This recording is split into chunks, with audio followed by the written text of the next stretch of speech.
Esqueci de tirar aqui o som. Sobe. Uhum. Clica no sininho.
A paz do Senhor a todos os irmãos e as irmãs presentes nessa live da Escola Bíblica, da segunda lição dessa série da Escola Bíblica, Respostas Bíblicas a Perguntas Difíceis.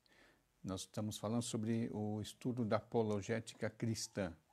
E hoje o tema é como conhecer as seitas e as heresias que surgem no meio da igreja.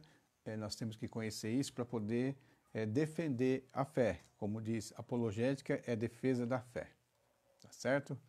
Nós estamos aguardando mais alguns irmãos entrarem aí para nós darmos início a essa escola bíblica. Tá certo? Já em definitivo.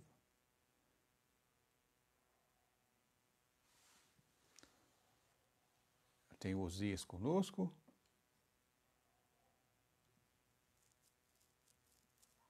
Nós estamos hoje só pelo Facebook. Deu um probleminha técnico, não conseguimos conectar pelo YouTube. Hoje só pelo Facebook, mas durante a semana já estaremos colocando também essa escola bíblica, essa live da escola bíblica no Facebook. A paz do Senhor, já temos o Dexter Branco também conosco.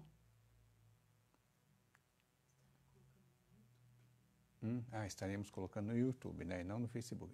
Estamos no Facebook. Durante a semana estaremos colocando essa também live já no YouTube, né? Os irmãos receberão notificação. Já vamos dar início. Temos o Fabiano, a Ruth, a Isabel. Aí nós já vamos compartilhando. Temos um delay, né? Talvez tenha mais já irmãos conosco.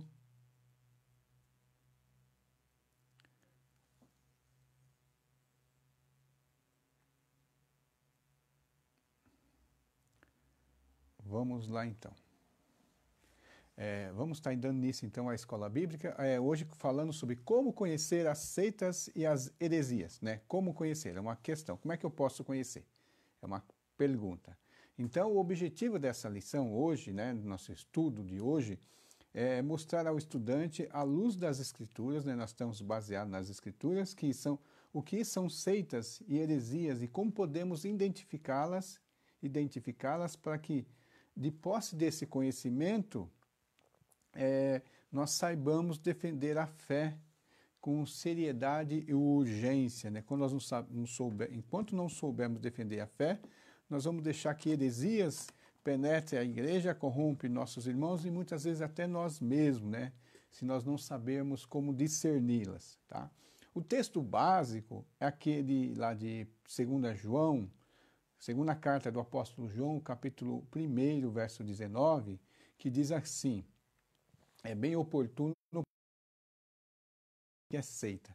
Todo aquele que não permanece no ensino de Cristo, né? Todo aquele que não permanece no ensino de Cristo, mas vai além dele, não tem Deus, e quem permanece no ensino tem o Pai e também o Filho. Então, o apóstolo João fala que você não permanecer, se você for além daquilo que Deus revelou nas Sagradas Escrituras, essa pessoa não tem Deus. Não tem Deus. Já em Apocalipse, né, uma advertência ali que não se pode acrescentar ou tirar nada da palavra de Deus. Nós vamos ver, entender isso estudando essas seitas, que elas sempre têm o acréscimo, né? Sempre tem alguma coisa para acrescentar ou para tirar. Sempre vai estar faltando alguma coisa ou vai ter alguma coisa acrescentada. E geralmente essas coisas, né, muitas vezes é conveniente para as pessoas que seguem. Muitas vezes as pessoas vão atrás dessas seitas porque é conveniente para ela o que foi tirado ou o que foi acrescentado, né? Nós sabemos, nós vivemos num mundo democrático, num país democrático, né? Então as pessoas hoje têm o direito de cada um escolher, vamos supor, no mundo secular, cada um pode escolher a religião que seguir, né? Nós estamos na tolerância, né? Temos que ser tolerantes, nós não queremos impor uma religião, forçar as pessoas à religião. Isso até é contra o que o cristianismo defende, né? Porque é através de conversão, né? Através da obra da regeneração do Espírito Santo que convence as pessoas. Nós não podemos forçar nada, mas nós não podemos deixar de defender aquilo que nós acreditamos ou ensinamos, né? Então as pessoas têm que aprender. Então, dentro do cristianismo, todos os cristãos possuem, a maioria principalmente, né, a Bíblia Sagrada como regra de fé e prática, né? Regra de fé, de ensino. O cristianismo sempre está focado nisso aí. E nunca ir além de novos ensinos ou tirar os ensinos. A igreja tem a nossa regra de fé e prática é a Bíblia Sagrada. Não podemos nada além disso. Nós estamos no mês da Reforma Protestante, onde foi reafirmado, né, somente a fé, somente a graça, somente a fé, somente a graça, somente Cristo, né, somente as Escrituras e somente a Deus de glória. Isso tudo está na Bíblia Sagrada, não podemos ir além disso. Então vamos ver então o nome seitas e heresias, da onde surgiu isso, e para nós começarmos a delinear, desenhar, para que nós possamos compreender e também não haver mal entendidos, né? Da onde vem? As palavras no decorrer do tempo,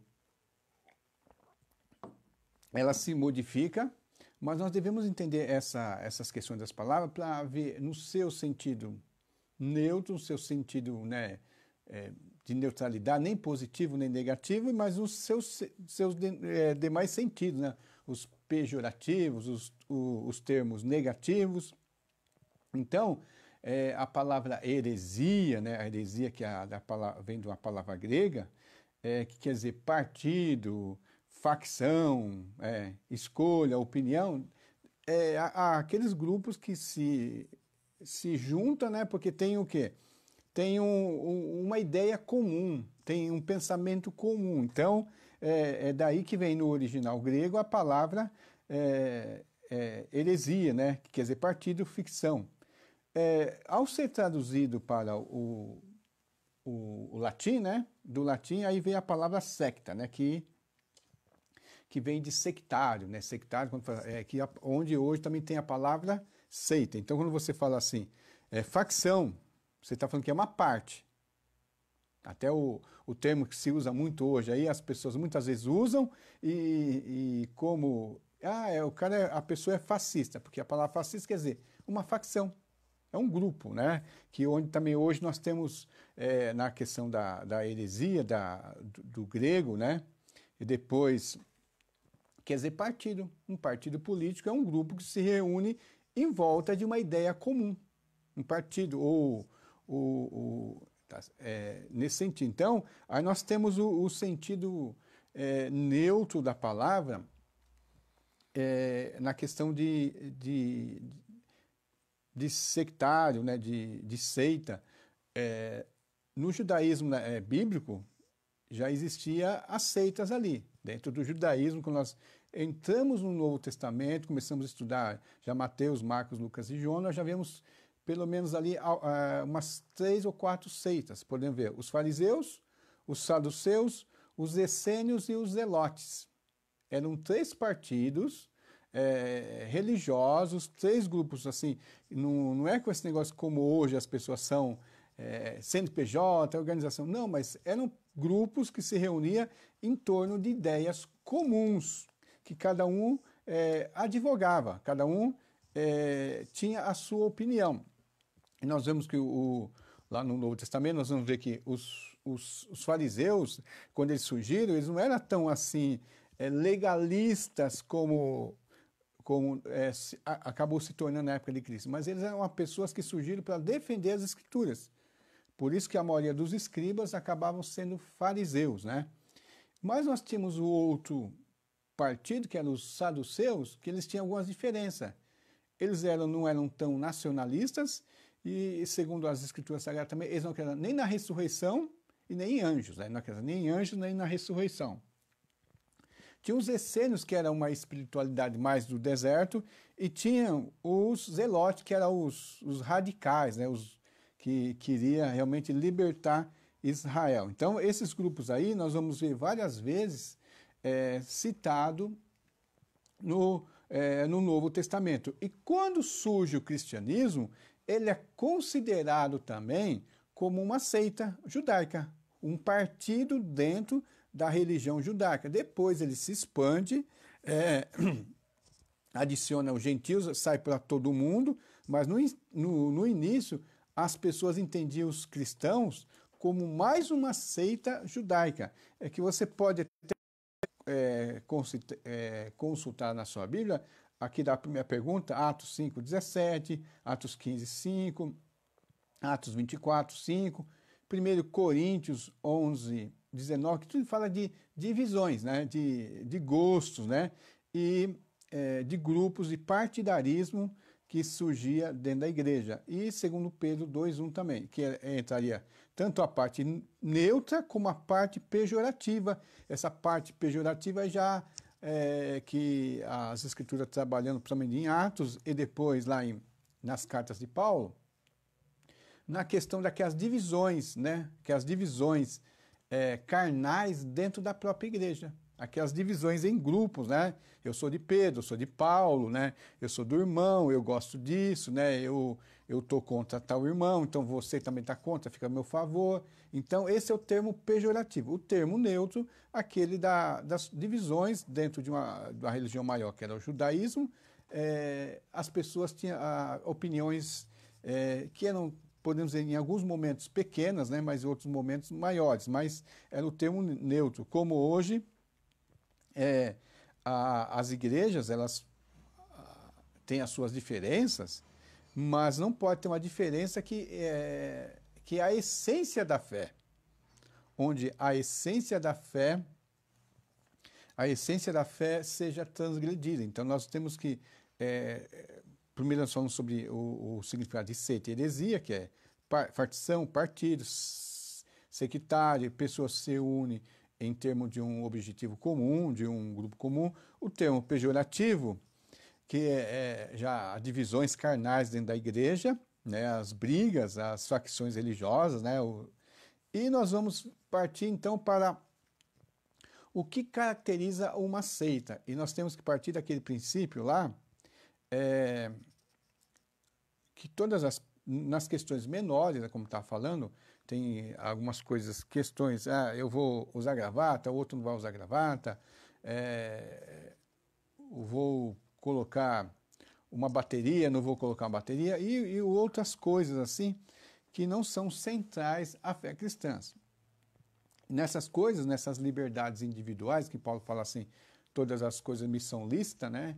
Mas nem todas as coisas me convêm, depende da circunstância, pode-se colocar. Ou a questão da consciência.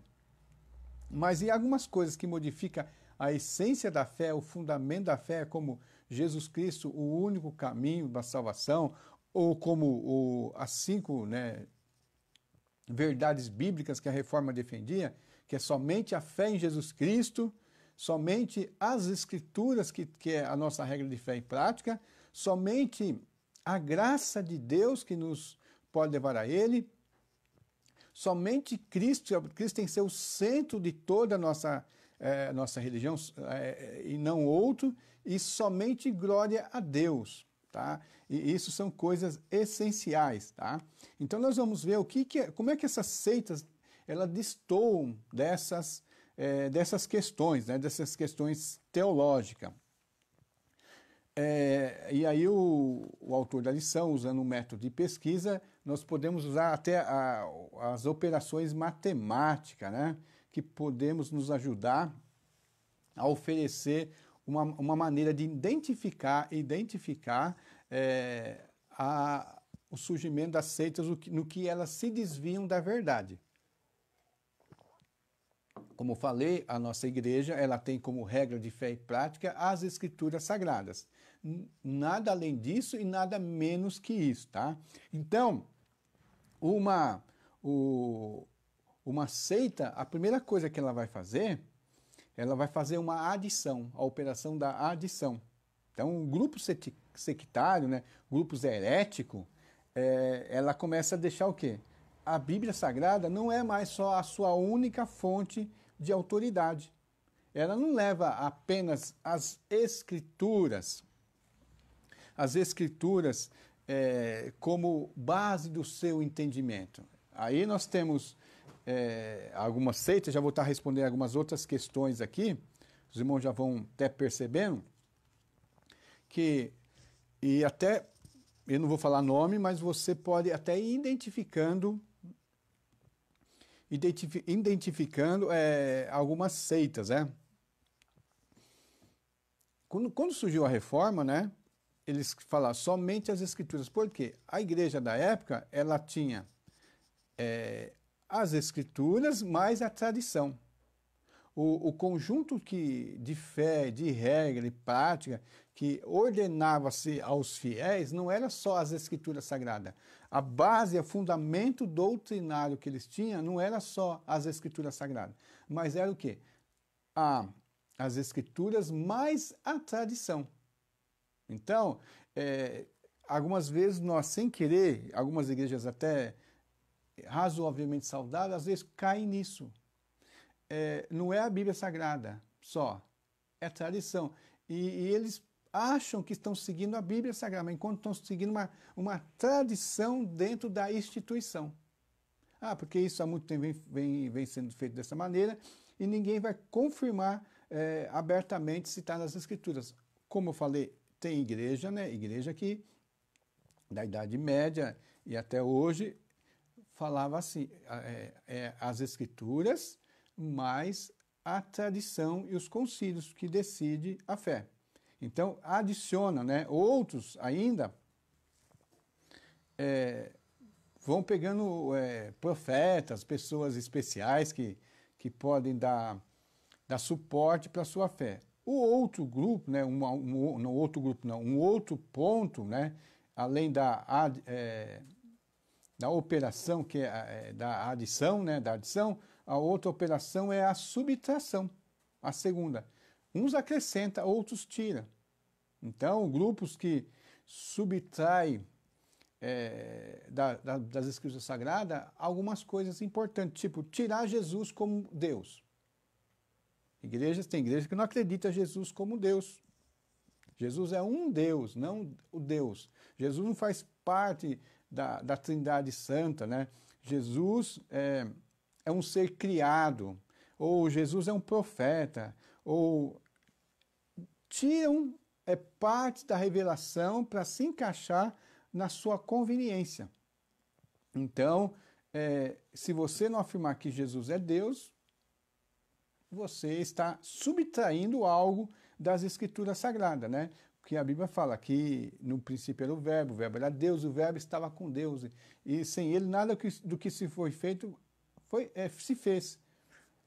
E por aí tem outros textos, né? Tipo Tiago 2,13, Filipenses, que fala que Jesus é perfeitamente homem, 2, 5 a 11, 1 Timóteo 2, 5, E vai negando assim, acrescentando ou subtraindo alguma coisa sobre a divindade de Jesus ou outras coisas, né, que se coloca como assim, para ser conveniente para eles ou realmente começa a acreditar. A terceira operação é a multiplicação, onde muitos falam assim, Jesus é importante, mas Jesus não é tudo. Então, tem outras coisas. O ponto da reforma protestante, onde fala que Jesus é o único. Só Jesus é Deus, a centralidade de Jesus Cristo. Onde nós falamos sobre Jesus é o único caminho, não há um outro nome. Quando se multiplica, existem outros caminhos, existem outros meios. Jesus é bom, mas Jesus não é tudo, né? Existem outras formas pelas quais você pode ser salva, né? Aí pode conseguir as coisas. Então a Bíblia é clara em dizer que a salvação é unicamente pela graça, mediante a fé em Jesus Cristo. Não existe outro caminho. Se alguém multiplicar os ensinamentos da Bíblia, falar, não, esse que é o único não é mais o único, vamos multiplicar para ter mais caminhos. Não existe. Apenas um caminho. E a quarta operação é a divisão. Né? A divisão. Aí esse grupo aqui, ele pega bem no quinto, na quinta parte, lá, na quinta fé, na quinta regra de fé da reforma, que somente a Deus dê glória, né? Somente a Deus você obedece. Então, as pessoas, elas dividem a obediência que é só a Deus em outras coisas. Você não pode... não precisa só obedecer a Deus, você tem que obedecer a Deus, né? E obedecer também à instituição. Às vezes, obedecer à instituição, o fundamento da instituição é mais importante que Deus. Como o Pedro fala, é melhor obedecer a Deus que aos homens. Então, nós devemos, como a Bíblia Sagrada, obedecer nossos líderes, obedecer os nossos pastores, aqueles que quiseram pela nossa alma, né, que cuidam, que nos ensinam, mas temos que ser como os bereanos, né? Verificar se aquilo que está ensinando é realmente a palavra de Deus. Porque nós não podemos dividir a obediência a Deus com outras coisas. Se nós vamos obedecer à instituição, vamos obedecer aos líderes, vamos obedecer aos pastores, desde que o que eles estão ensinando é aquilo que me leva a obedecer a Deus. Ele está fora da palavra de Deus, fora das escrituras sagradas. Aí ele fala, não, você tem que me obedecer. Mas por que eu tenho que obedecer? Não, me obedece e pronto. Nós temos que obedecer a liderança, a instituição, como o mandato de Deus. Porque Deus mandou eu obedecer enquanto essa instituição, esses líderes são fiéis a Ele e estão fazendo a vontade dEle. Quando deixar de fazer, você se torna um sectário. Então, tem muitas religiões, né, que eles dominam a mente das pessoas, dominam as pessoas não estão mais servindo a Deus, as pessoas estão servindo a eles mesmos, essa instituição, a esse grupo, né? Essas aqui são as 4 maneiras de você começar a perceber. Está lá naquela religião, lá, vamos supor, ela adicionou alguma coisa? A regra de fé, a Bíblia Sagrada? Ela subtraiu, diminuiu alguma coisa, tirou alguma coisa, ela multiplicou o que era um caminho só, ela colocou em vários caminhos multiplicando, e ela dividiu a obediência que é somente a Deus com outras coisas, tá certo? Então, seguindo aqui, já desde daquele período lá, já havia o perigo, o surgimento de seitas e heresias. Já lá no Novo Testamento, lá em Atos, surgiu aquele grupo que a igreja precisou se reunir, lá em Jerusalém, aquele grupo lá dentro do cristianismo, que dentro dos cristãos já queria que eles se circuncidassem, já começou a fazer um grupo diferente, né? Como falei lá em Corinto, também Paulo teve que intervir, pessoas foram se juntando em ideias comuns e formando seitas e heresias dentro da igreja, tirando a centralidade de Cristo, como aqui no surgimento das seitas. Aquela seita lá dos judaizantes, que queria que os gentios se circuncidassem. Por quê? Eles não acreditavam que Jesus era o único caminho. Eles queriam acrescentar, queriam multiplicar o caminho, não só Cristo, não só o nome, não só a fé em Jesus, mas também voltar à antiga aliança, aquilo que apontava para Cristo, a circuncisão. Temos outros aí que vai ter culto de anjos. As pessoas acham que você vai poder, se você cultuar anjos, você vai ter alguns caminhos. E Paulo fala em outras cartas sobre pessoas que achavam que tinham inspirações ou outros espíritos, né, que poderiam, dentro do cristianismo, poderiam ajudar as pessoas a chegar-se a Deus. Ou considerar Jesus apenas como mais um espírito, né? Então, isso aí que nós vemos dentro das seitas e das heresias que defendiam. Nós temos, depois na história, nós temos Ário, né, o arianismo, que não creem na Trindade, não creem na divindade de Cristo. Tem outros que não criam na divindade do Espírito Santo. E estudando a história depois do primeiro século, nós vamos ver o surgimento de muitas e muitas seitas dentro do cristianismo. Tá? E geralmente quando surge uma outra seita aí você pensa que é nova, aí quando você vai ver na história, ela já existiu. Tem grupos que surgiram há pouco tempo, onde a Bíblia Sagrada não é a revelação de Deus, não é. Outros acreditam que só os livros de Paulo são inspirados, outros não acreditam que as Escrituras Sagradas do Antigo Testamento não é o mesmo Deus do Novo Testamento, não é o mesmo Pai de Jesus Cristo, o Deus do Antigo Testamento, e as pessoas vão criando seitas e heresias, né? Vão adorando a criatura, vão adorando pessoas, né? É o que vai acontecendo. Por isso que eu falei, hoje existem muitas seitas aí, disfarçadas de igrejas de cristianismo puro, mas são seitas, são heresias. Por quê? Praticam aquilo lá. Adicionam, tem igrejas que criam profetas, né, pessoas inspiradoras, pessoas que você tem que acreditar nas Escrituras Sagradas e em fulano de tal. Ou em fulano de tal, ou nos escritos que essa pessoa deixou. Todas as igrejas podem ter a sua tradição, seus escritos, né?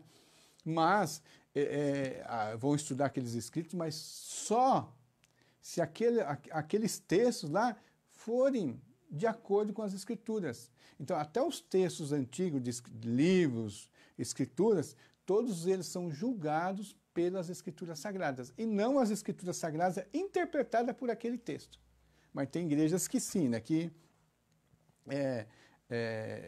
creem nas Escrituras Sagradas e em fulano de tal, em tal pessoa, ou nos escritos dessa pessoa. Tem outros que pegam as Escrituras Sagradas aí e fazem a sua própria tradução. Tem uma tradução famosa aí, que eles falam que são certos, são os vigilantes, são a torre que vigia, né? Mas quando vai verificar a tradução, é uma tradução toda manipulada, né, das Escrituras Sagradas, é uma tradução toda manipulada para atender aos interesses daquele grupo. Todas as igrejas, como o tema da reforma, uma igreja reformada sempre se reformando, todas as igrejas, de vez em quando, ela tem que voltar às Escrituras e verificar se não houve desvio. E quando houver desvio, ela deve voltar, porque as Escrituras Sagradas é a regra de fé. Nós acreditávamos nisso aqui, mas nós vimos que as Escrituras Sagradas, lá realmente não está dizendo isso, ela está falando isso. Nós vamos modificar o que nós acreditávamos, que nós pensávamos, porque nós vimos nas Escrituras Sagradas que realmente nós estávamos errados e as Escrituras estão certas. Agora, você vê lá, nós seguimos isso há tanto tempo e aqui nós descobrimos aqui no original, nas Escrituras Sagradas, que eu tenho que fazer isso. Não, vamos mudar essa tradução aqui, vamos dar um jeitinho. eu não acredito que Jesus é Deus. Então, que Jesus não é Deus, como o Pai é Deus, como o Espírito Santo é Deus, não creio na Trindade. Então, o que eu vou fazer? Eu vou lá pegar a tradução e vou colocar algo que não está no original e vou colocar Jesus era um Deus. Era um Deus. Jesus foi levar. Então, vou mudando as circunstâncias, a tradução, para ser conveniente a minha interpretação. E outros falam assim, não, a nossa longa tradição milenar, ela é o amparo, né? Ela também tem que contar, não só as Escrituras, mesmo que se contradiz as Escrituras, deve contar também. Ou outras pessoas que descobrem um livro, né?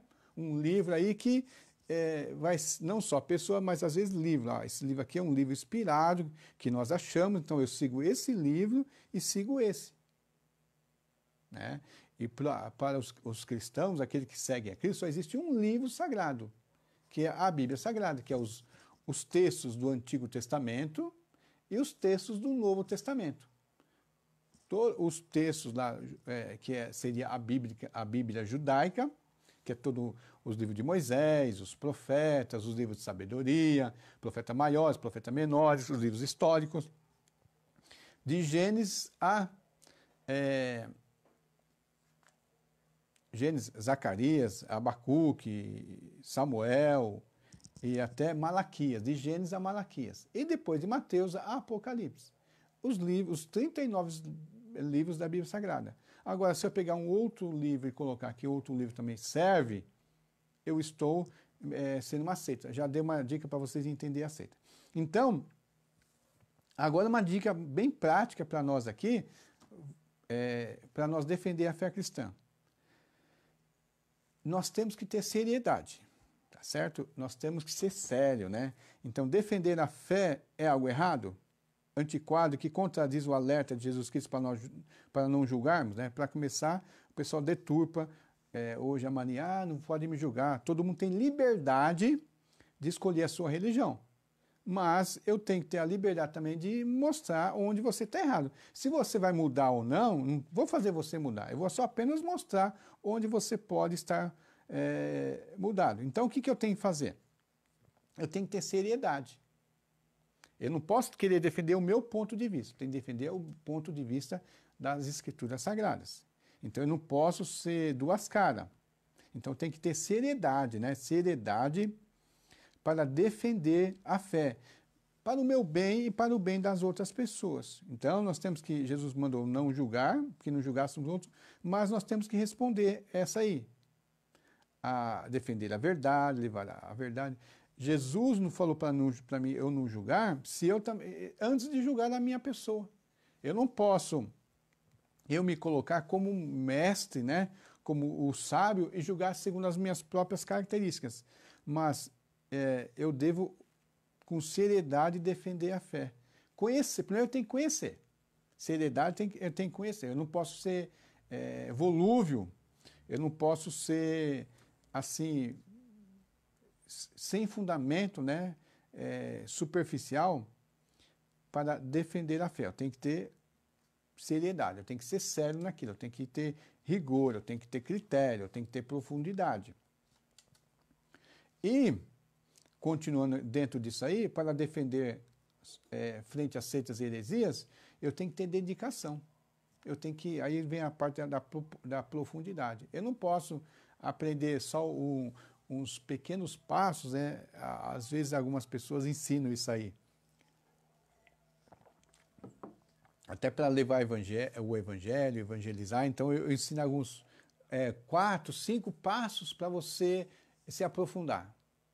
Não, você tem que ler, reler, você tem que ler, meditar. A Bíblia Sagrada fala isso.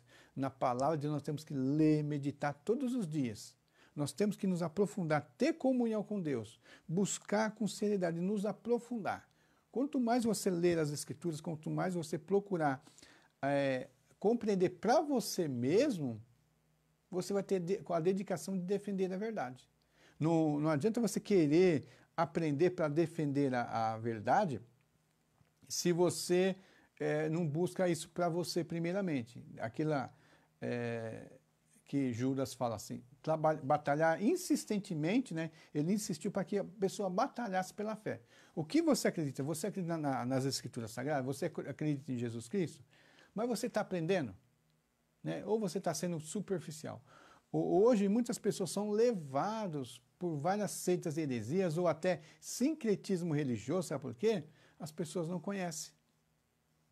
Elas não conhecem, não defendem e ainda assimilam. Muitas e muitas pessoas, às vezes a igreja, ela não é herética, né? A igreja não está na heresia, a igreja até uma doutrina saudável.